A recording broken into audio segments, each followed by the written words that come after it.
DNA is the molecule that carries inherited information from one generation of living things to the next. The structure of DNA was solved by Rosalind Franklin, James Watson, Francis Crick and Maurice Wilkins in 1953. The structure they described was a double helix, often compared to a twisted ladder made up of two antiparallel molecules joined across the rungs by hydrogen bonds.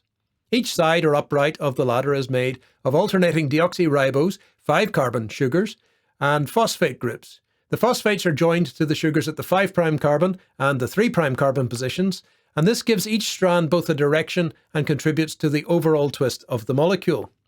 One end of a strand has a free 5' and the other end has a free 3' carbon. Attached to every sugar is a nitrogenous base, which sticks out at roughly right angles to the strand. There are 4 different bases in DNA: adenine, thymine, guanine, and cytosine. These can occur in any order along the strand. A phosphate sugar base unit is called a nucleotide.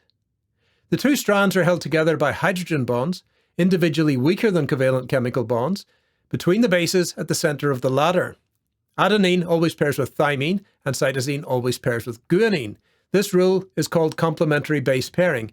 It means the full structure of the DNA molecule can be deduced from the sequence of bases on just one strand.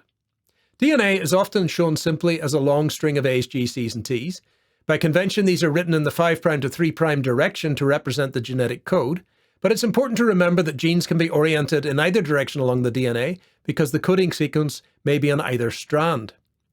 The DNA molecule in human chromosome 1 is about 250 million bases long, and some species have chromosomes that are even longer. So it looks simple, just 4 letters when you boil it down. But without it, there would be no life as we know it.